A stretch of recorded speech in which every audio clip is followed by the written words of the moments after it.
So it will be a weekly market overlook, and we will see the sectors also. So I hope the screen is visible. दिख रही है screen?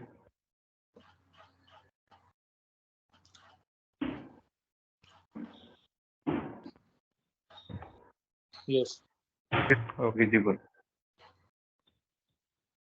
तो Nifty का हम लोग weekly outlook देख लेते हैं कि it was a really strong candle, and जो ऑल टाइम हाई था उसके ऊपर जाके, ये जो ऑल टाइम हाई था निफ्टी का उसके ऊपर जाके क्लोज हुआ था, विच इज वेरी एक्सपेक्टेड कि एक अच्छी खासी 5-6 वीक का एक कंसोलिडेशन हुआ, यहाँ से एक मेन ब्रेकआउट आया था। और जिन लोगों ने क्लास किया उनको पता है कि टोटल कंट्रोल बुलिश कैंडल हमने फर्स्ट लेक्चर में सीखा था उसका कितना इंपॉर्टेंस होता है। तो वही जो उसका क्लोजिंग था उसके ऊपर ही मार्केट ने सस्टेन किया, because that was a really bullish candle. और वो ये जो बुलिश कैंडल थी, ये वीकली बुलिश कैंडल अर्लियर जो हाई था मार्केट ने बनाया था 18,870, उसके ऊपर जाके इफ आई ड्रॉ दिस, यहाँ के जाके उसके ऊपर जाके क्लोज किया हुआ था। तो ये कैंडल का जो इम्पोर्टेंस था बहुत ज्यादा था, and that's why I was really bullish on the market. और मैंने बोला था अगर पुल बैक आएगा कहीं तो 18,800 के नीचे मार्केट नहीं जाए, but it was not the case. 18,800 क्या 19,000 भी नहीं आया, 19,200 का एक लो मार के मार्केट ने वहां से रिवर्स कर दिया। तो market was really strong, and I didn't get the opportunity to add around this level. Index fund में जो मैं करता हूँ ऐड, वहां पे मुझे अपॉर्चुनिटी नहीं मिली, बट ठीक है, it's a market and we will expect now the more movement, upward movement. So मुझे लग रहा है कि मार्केट ये जो एक रेजिस्टेंस, ये जो एक रेंज बनाई थी मार्केट ने, so market will reach till that more resistance around 20,290 का जो एक लेवल है यहाँ पे, यहाँ तक मार्केट शायद जाके वहां से कुछ कंसोलिडेशन दिखाए या करेक्शन दिखाए। पर ये भी हर्डल पार कर लिया मार्केट ने, तो मार्केट का जो extreme hello, I am audible? There is some internet issue, I guess, happening here. So You are audible. You are audible. yes, okay. Kindly put yourself on mute. So yes, so this hurdle will be there now, एक 20,300 का। उसके बाद अगर वो भी cross कर लिया, then market will reach to new high around 21,000 20,800 के आसपास, जो एक बड़ा टारगेट हम लोग का एक पेंडिंग था जब मार्केट 16,000 में था। so that was the time when I asked many people कि where will be the market go, is it 20,000 or 12,000? so many people saying that market नीचे आएगा अब यहाँ से, कि बहुत ऊपर चला गया है, and I was very bullish कि 20,000 या 21,000 मार्केट का टेक्निकल टारगेट है। तो 20,000 मार्केट ने अभी तो पहुंचा दिया है। तो now it's time that we should not trade aggressively market में, and I will explain about the stop losses also, or from when you have to start in the index, जो इंडेक्स में इन्वेस्टमेंट करते हैं। तो उनके लिए obviously market जब new high होगा तो उनके लिए बुरा टाइम होगा, बिकॉज इन्वेस्टमेंट ज्यादा प्राइस में उनको करनी पड़ेगी एसआईपी। तो मार्केट जब नीचे रहता है तब इन्वेस्टमेंट करने में मजा आता है। तो अभी फिलहाल वो केस नहीं है, मार्केट स्विंग ट्रेडर्स के लिए बहुत अच्छा है, अच्छे खासे स्विंग ट्रेड्स मिल रहे हैं। But investment point of view से अगर आज हम लोग डिस्कशन करेंगे तो उसके लिए एक टेक्निक मैं बताता हूँ कि आपको वीकली चार्ट खोलना है या फिर मंथली में भी जा सकते हो, but weekly will be better. थोड़ा सा पीछे से स्टार्ट करते हैं,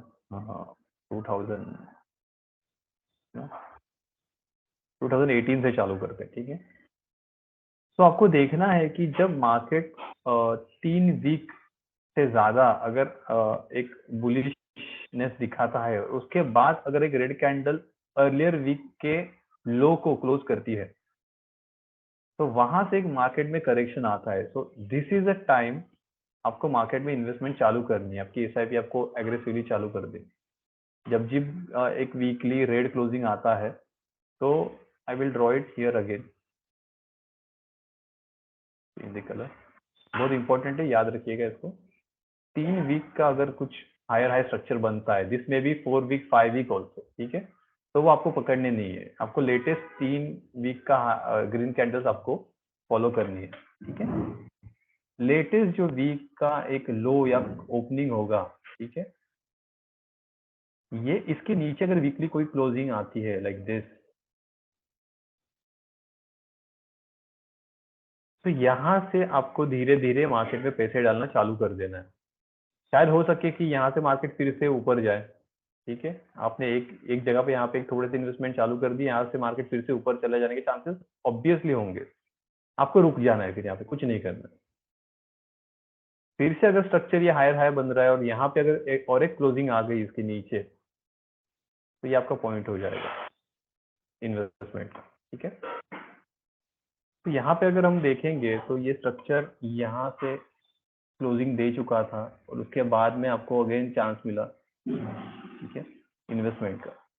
यहाँ से हायर हायर स्ट्रक्चर था, यहाँ पे क्लोजिंग नहीं दिया मार्केट में, ये लो तो था, मेंटेन ही था, कि नीचे वीकली क्लोजिंग नहीं आई। यहाँ पे एक रेड कैंडल बनी बट वो क्लोजिंग ये जो थी 3 कैंडल की, इसका लो जो था ब्रेक नहीं हुआ। यहाँ पे ब्रेक हुआ बट क्लोजिंग नहीं आई हमें, तो हम देख लेंगे कि अभी तक मार्केट बुलिश ही है, अब तक इन्वेस्टमेंट का चांस नहीं मिला। यहाँ से मार्केट फिर से ऊपर चला गया, ये जो था इसके आसपास बाद में मार्केट ने क्लोज किया और उसके बाद मार्केट सीधा गिरा नीचे, बड़ी करेक्शन आपको मिली। तो ये जो फेज था यहाँ पे अपने इन्वेस्टमेंट की, फिर से मार्केट ऊपर चला गया। यहाँ से अच्छा खासा मार्केट, यहाँ से मार्केट ऊपर था, यहाँ पे ये जो यहाँ पे बीच बीच में रेड कैंडल थी, तो ये हम लोग नहीं देखेंगे, हम लोग को 3 कैंडल चाहिए होती है, ठीक। यहाँ पे अगर ये 3 कैंडल होगी तो उसका ये लो ये हो गया, यहाँ तक मार्केट आया ही नहीं। मार्केट आया, यहाँ पे आपने लो ब्रेक किया या इस जोन में आपने इन्वेस्टमेंट चालू की फिर से, बिकॉज ये लो था, ये बाद में ब्रेक हुआ, यहाँ जाके यहाँ पे आपकी इन्वेस्टमेंट चालू हुई, यहाँ से फिर से मार्केट ने अच्छा, तो आपका जो बाय ऑन डीप जो फंडा है, तो यही होना चाहिए कि 3 वीकली रेड कैंडल के लो के लेटेस्ट जो लो है उसके नीचे क्लोजिंग आती है, वहां पे आपको इन्वेस्टमेंट चालू करनी है। यहाँ पे क्या हुआ, यहाँ पे तो कोरोना का फॉल था, तो अनएक्सपेक्टेडली फॉल हुआ, तो यहाँ पे सारी अपॉर्चुनिटीज ही थी आपको। यहाँ पे बाद में जो रिकवरी आई, एक एक दो तीन चार कैंडल के नीचे क्लोजिंग आई, तो यहाँ पे आपको एक अपॉर्चुनिटी बनी इन्वेस्टमेंट की, आपने यहाँ पे थोड़ा सा इन्वेस्टमेंट किया। ये कैंडल अच्छी चल रही थी, इसका लो मैं मार्क करता हूँ, ठीक है, एक दो तीन यहाँ पे अगर एग्जांपल मैंने किया लो मार्क इस चीज का, यहाँ से ऊपर चला गया, छोड़ देना है उसे। यहाँ पे वीकली क्लोजिंग आ गई नीचे, आपने यहाँ पे कुछ इन्वेस्टमेंट कर दी, अगेन एक दो तीन चार वीक के ऊपर के यहाँ से सीधा क्लोज कर दिया मार्केट ने, आपने यहाँ पे एक इन्वेस्टमेंट की, शेयर मार्केट नीचे गिर गया, ठीक है, अच्छी बात है। इन्वेस्ट, ये this is all about investment. हाँ, अब स्विंग ट्रेडिंग का लॉजिक इसमें नहीं है, नहीं तो आप बोलोगे यहाँ पे इन्वेस्टमेंट कर दी मार्केट नीचे चला गया, नो, यहाँ जितना जाएगा उतना अच्छा है। ये पॉइंट आपका एंट्री पॉइंट हो रहा है, आपको यहाँ से आपकी पोजीशन बढ़ाती जानी है जितना मार्केट नीचे जा रहा है। ओके, तो this is purely on investment today. आज का लेक्चर जो है पूरा इन्वेस्टमेंट पे बेस्ड। यहाँ पे भी एक दो तीन कैंडल थी, इसका लो था, कि लो के नीचे मार्केट ने क्लोज किया, तो ये जोन आपका बन गया इन्वेस्टमेंट जोन, फिर से ऊपर चला गया मार्केट। ये अच्छी खासी थी, एक दो तीन चार, ठीक है, तो एक दो तीन ये लेटेस्ट 3 कैंडल बनी, इसका एक लो था, तो यहाँ पे ब्रेक हुआ, आपने यहाँ पे एक इन्वेस्टमेंट की। तो इफ यू नोटिस, आप जहाँ इन्वेस्ट कर रहे हो शायद वहां पे मार्केट अच्छा खासा एक कंसोलिडेशन दिखा रहा है और यहाँ से अगर रिवर्स हो रहा है, तो आपको एक आपको एक अच्छी अपॉर्चुनिटी बाइंग की मिल रही है। अब फिर से ये केस है कि यहाँ पे 3 वीक अपने को मिल गए हैं, तो इसका लो जो है लेटेस्ट वीक का, ये आपका होगा इन्वेस्टमेंट पॉइंट ऑफ व्यू को। अब नई इन्वेस्टमेंट जब करनी होगी आपको, तो एंट्री पॉइंट बनेगा, तो शायद और एक ग्रीन कैंडल भी बने उसके ऊपर, ऐसी कुछ, इसका लो एक आपको पकड़ के चलना पड़ेगा। तो जो लोग इन्वेस्टमेंट कर रहे हैं मिड कैप में या फिर इंडेक्स में, बैंक निफ्टी में हो या फिर कुछ स्मॉल केस अगर बना के चल रहे हो, तो उसका आपको एक सेक्टर का आपको यही फॉर्मेट आपको वीकली बेसिस में देखना, ठीक है। यहाँ पे भी सेम है, आईटी में भी ऐसे ही था कि एक रन मिल गई, नीचे हो गया, यहाँ पे आपकी अपनी इन्वेस्टमेंट कर ली। यहाँ पे अगर अपनी इन्वेस्टमेंट करते होते तो मार्केट अब यहाँ पे है, ऑलमोस्ट 15% गेन आपको आईटी सेक्टर में मिल जाता, राइट। यहाँ तक कोई डाउट, कुछ प्रॉब्लम, एनीथिंग? कुछ हो इन्वेस्टमेंट के रिगार्डिंग और क्वेश्चंस तो यू कैन आस्क, बिकॉज उसके बाद फिर हम लोग नॉर्मल सारे सेक्टर देख लेंगे।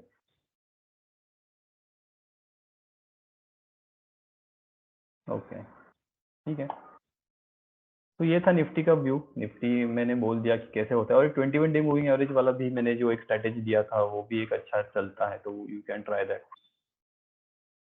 बैंक निफ्टी बहुत स्ट्रांग है, यू नो, अच्छा खासा स्ट्रांग बैंक निफ्टी में स्ट्रक्चर बन रहा है, and I think bank Nifty all time high पे है। तो इसका टारगेट कैसे निकाले, कहाँ तक जाएगा, तो इसका टारगेट मुझे ऐसा लग रहा है कि ये अगर मैं यहाँ से ट्रेंड लाइन ड्रॉ करूंगा तो ट्रेंड लाइन यहाँ पे बहुत अच्छी खासी काम आती है। तो मुझे एक स्ट्रक्चर दिख रहा है यहाँ पे एक हेड एंड शोल्डर जैसा। तो ये जो पॉइंट से ये जो रेंज है, शायद ये मेरा नेक्स्ट टारगेट होगा बैंक निफ्टी में। आफ्टर ब्रेकआउट, अब तक ब्रेकआउट आया नहीं, शायद ब्रेकआउट ना भी आए, यहाँ से रिवर्स हो जाए, पर ब्रेकआउट आ गया तो बैंक निफ्टी का अगला टारगेट होगा 53,700। शायद यहाँ पे जाने की ये कोशिश करे, फिर से ये वहां से रिवर्स हो कि ये ट्रेंड लाइन को रिस्पेक्ट करे फिर बाद में आके। और ये चीज यहाँ पे पहले भी हो चुकी थी, यू नोटिस ये ट्रेंड लाइन बहुत दिनों से काम कर रही है। I will draw one more trend line from resistance, ये ट्रेंड तो फिर डिलीट कर देते हैं हम लोग, राइट। कहाँ से आ रही है देखो ये ट्रेंड लाइन, वेरी ओल्ड।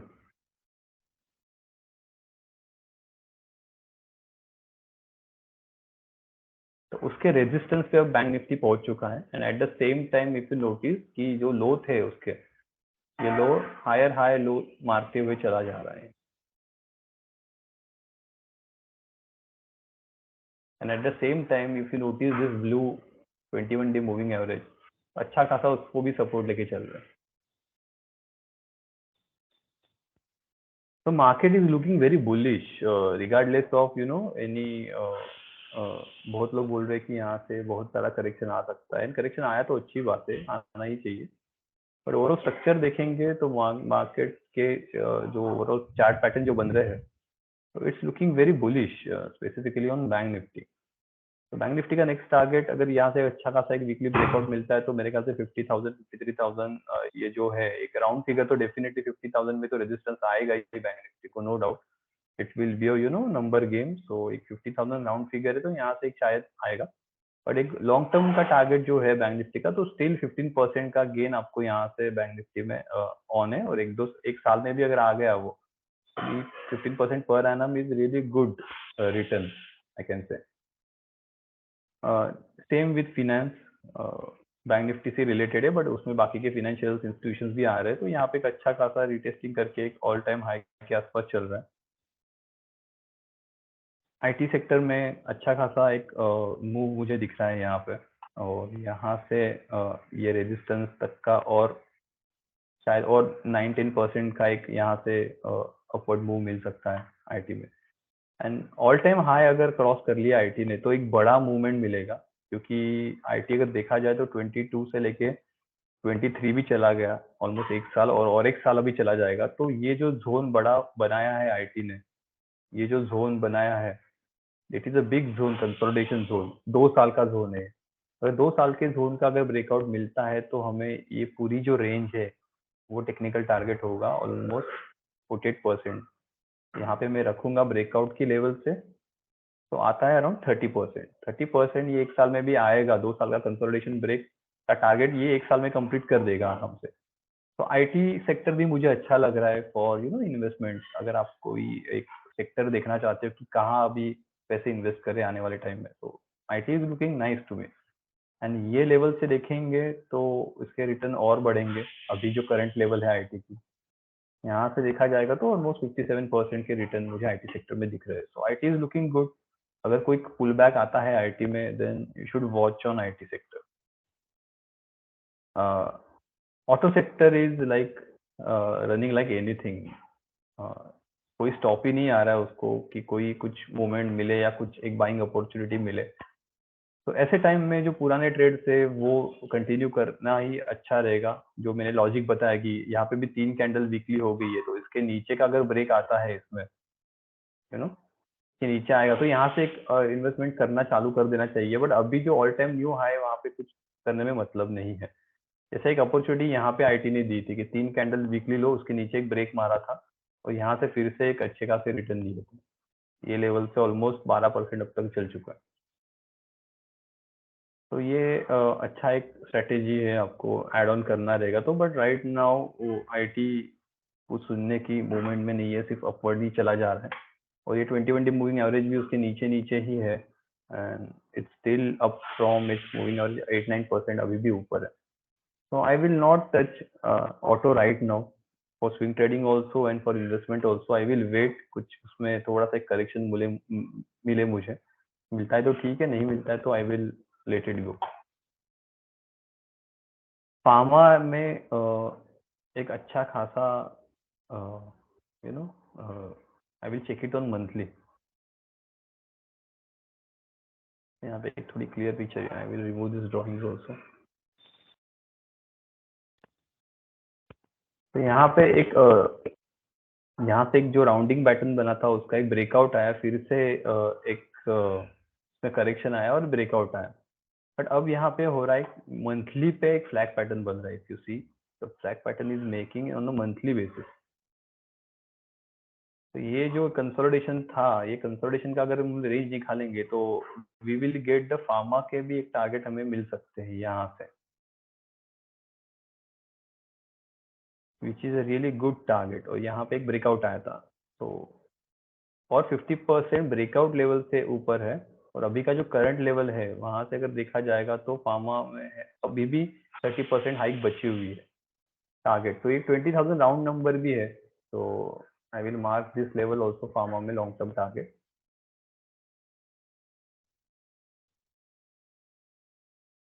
तो फार्मा में और एक छोटा टारगेट भी दिखेगा यहाँ पे, सेम लाइक बैंकिंग में जैसे मैंने दिखाया, ट्रेंड लाइन है, एक कप एंड हैंडल यहाँ पे बन चुका है। Those who want to know more about this kind of learnings, they can join the weekend batches.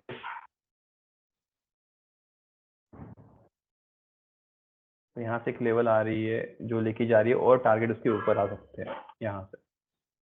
तो मोटा मोटी अराउंड ये जो जोन है ये हमारा एक मार्किंग में करके रखता हूँ फार्मा में। सो अपने पास अभी एक बैंकिंग सेक्टर, एक फार्मा सेक्टर है एंड फार्मा में भी डायरेक्ट लैब्स जो होते हैं, R&D रिसर्च लैब्स हो या फिर फॉर्मुलेशन कुछ हो, ऐसे कंपनीज में ज्यादा हॉट चल रही है वो companies, rather than direct pharmaceutical Cipla विप्ला जैसे कंपनी।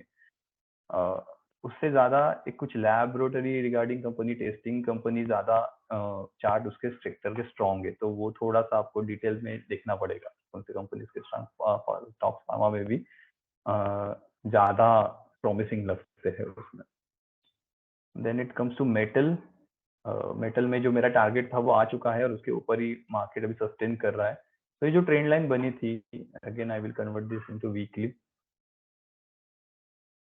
तो ये जो ट्रेंड लाइन है, अगर इसके आसपास अगर मुझे कुछ मिलता है, यहाँ पे अगर कुछ ऐसे स्पिनिंग टॉप बन रही है तो शायद इंडिसिजनेस हो या फिर कुछ करेक्शन आए, तो यहाँ पे अगर कुछ मिलता है opportunity, then it will be really good opportunity, because यहाँ पे सपोर्ट ले चुका है, यहाँ पे एक ले चुका है, तो शायद हमें यहाँ पे भी कुछ मिले। तो आई एम वेटिंग कि यहाँ से स्विच में कुछ करेक्शन आए मार्केट में ताकि इन्वेस्ट कर पाऊँ। यहाँ पे अपॉर्चुनिटी मेटल सेक्टर में आने वाले टाइम में बहुत अच्छी खासी है एंड स्टॉक्स भी बहुत अच्छे लग रहे हैं ऑन चार्ट। तो कुछ मिलता है तो देन ठीक है, नहीं मिलता है तो उसका रिव्यू हम लोग कर लेंगे नेक्स्ट वीक या next month. FMCG, if you see कि कितना ब्यूटीफुली 21 डे मूविंग एवरेज को रिस्पेक्ट करके जा रहा है ऊपर, राइट। तो अभी भी जैसे मैंने बोला कि FMCG में राइड करते जाओ और बाद में अगर कोई वीकली क्लोजिंग आती है तब प्रॉफिट बुकिंग का मौका मिलेगा आपको, तो यहाँ पे वो मिल गया। तो यहाँ से 3 वीक में जो उन्होंने राइड किया था उन्होंने प्रॉफिट बुक कर लिया और जिन्होंने नहीं किया था उनको फिर एड ऑन करने का चांस मिला यहाँ पे और नए ट्रेड यहाँ पे बने। तो मार्केट दोनों तरफ चलता है, मार्केट दोनों को चांस देता है, बायर्स को भी देता है to book profit and sellers को टू ऐड न्यू पोजीशंस। तो यहाँ पे भी पोजीशंस बनी, यहाँ पे भी बनी। तो अगर ये ऑल टाइम हाई क्रॉस कर लिया तो ये जो रेंज बनी थी इसका फिर से ऊपर तक जाके FMCG में आपको टारगेट नहीं मिल सकता। तो ये था FMCG। Mid cap sector after एक बीच में ही एक दिन आया था, कुछ न्यूज आई थी, आई डोंट नो क्या हुआ था।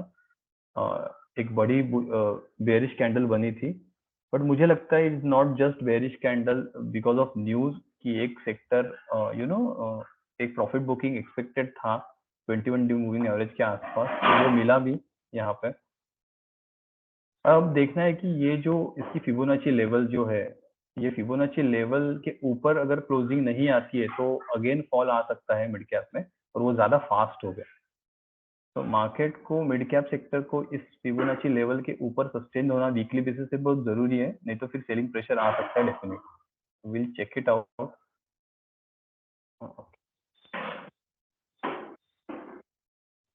तो यहाँ से ये जो लो था, तो मैं फिबोनाची ड्रॉ करता हूँ।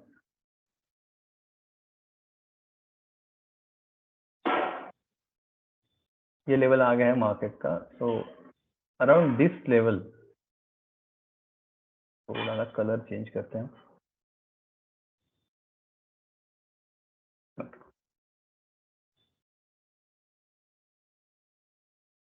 ये लेवल इंपॉर्टेंट है। अब इस लेवल के ऊपर डू और डाई सिचुएशन है। अगर इसके ऊपर एक वीकली अच्छी खासी एक क्लोजिंग मिलती है हमें ग्रीन कैंडल, देन ये जो ट्रेंड था ये रिज्यूम हो जाएगा यहाँ से फिर से। अगर यहाँ पे मार्केट कंसोलिडेट करता है, कुछ नहीं आता और यहाँ पे ब्रेकडाउन आएगा शायद, तो फिर अगेन, और अगर ये 21 डे मूविंग एवरेज भी टूट गया तो फिर ये पॉइंट से सेलिंग और बढ़ेगी। अगर नहीं टूटता है, चार्ट अगर अच्छे हैं मिड कैप के, यहाँ से सस्टेन होकर ये फिर से गेन करता है एक सपोर्ट लेके, देन फिर एक बड़ी मूवमेंट आ सकती है। तो यहाँ पे अभी तीन पॉसिबिलिटी है। एक पॉसिबिलिटी ये है कि यहाँ से एक वीकली क्लोजिंग अच्छी आएगी, या डेली डेली चार्ट आएगी, तो डेली क्लोजिंग अच्छी आएगी यहाँ पे, और ये जो एक हाई बना था ये क्रॉस करके मार्केट ऊपर चला जाएगा। सेकेंड थिंग होगी कि यहाँ पे कंसोलिडेशन होगा, तो तब तक ये 21 डे मूविंग एवरेज कैच करेगा और यहाँ से मार्केट घूम के बाद में ब्रेकआउट देगा। और थर्ड पॉसिबिलिटी है कि ये ब्रेक करे और मार्केट नीचे चला जाएगा। ओके, तो मैं एडवाइस ये करूंगा कि जो सेकंड पोजीशन जब है उस टाइम पे वहां पे एक पोजीशन बनाने की कोशिश करे rather than chasing this one, क्योंकि मार्केट फिर से इससे 21 डे मूविंग एवरेज से चला जाएगा ऊपर, एंड वो रिस्क रिवॉर्ड पे नहीं बैठता है। रिस्क रिवॉर्ड यहाँ पे अपने मिलने के चांसेस कम है, बिकॉज बहुत ही वर्टिकल मूवमेंट है। तो ये था मिड कैप का सीन। पीएसयू बैंक्स में भी सेम सीन है कि बहुत ही वर्टिकल रैली आ चुकी है, एंड ये जो रेजिस्टेंस था वो भी रेजिस्टेंस क्लियर किया है आफ्टर गुड कंसोलिडेशन। एक अच्छी खासी बुलिश कैंडल बनी है, तो anything around this level now, ये लेवल में अगर आता है कुछ यहाँ से घूम के, क्योंकि ये इसका रीटेस्टिंग अब तक हुआ नहीं है, रेजिस्टेंस का रीटेस्टिंग नहीं हुआ है अब तक, तो आई विल एक्सपेक्ट कि कुछ रेजिस्टेंस यहाँ पे रीटेस्ट हो प्रीवियसली और ये सपोर्ट का काम करे। तो यहाँ से हम देख सकते हैं कि पीएसयू बैंक में आगे की पोजीशन क्या कर सकते हैं। Small cap same like mid cap जो एक्सप्लेन किया था वैसे, कि अब ये कैंडल का हाई और लो बहुत इंपॉर्टेंट बन जाएंगे। अब एनी वीकली क्लोजिंग अबव और below this candle will decide the further direction of the small cap और mid cap. Then energy sector मुझे अच्छा लग रहा है काफी। अब तक उसने ऑल टाइम हाई उसका टेस्ट नहीं किया है, और ये थोड़ा सा सपोर्ट लेके आराम से चल के जा रहा है। तो this will be really good sector for me. Energy sector मेरे लिए अच्छा है ज्यादा, and anything around this support मैं कुछ बाय करूंगा उसमें, और एनर्जी के स्टॉक भी अच्छे है खासे। Infra I will not consider. Media sector नहीं इंटरेस्ट मुझे ज्यादा मीडिया में।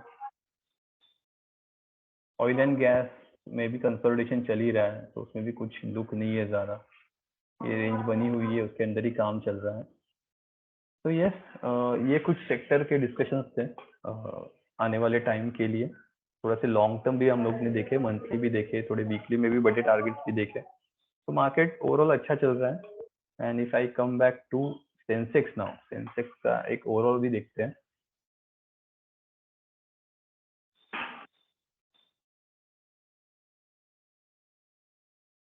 तो सेंसेक्स में भी बहुत बढ़िया पैटर्न बन रहा है, एंड आई विल वेट कि कुछ वीकली में अपॉर्चुनिटी मिले, कुछ करेक्शन मिले, और ये जो 21 डे मूविंग एवरेज है के आसपास कुछ बाइंग का मौका मिले। तो ओवरऑल ये मार्केट डिसाइड करता है कि ये चार्ट ओवरऑल मार्केट को रिप्रेजेंट करता है सेंसेक्स को।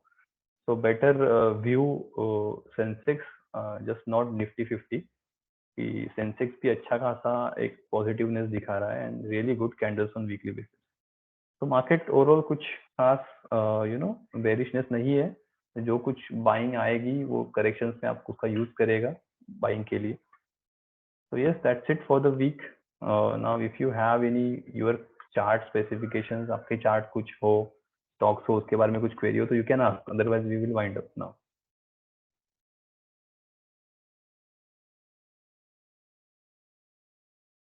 Anything, any doubt, any query?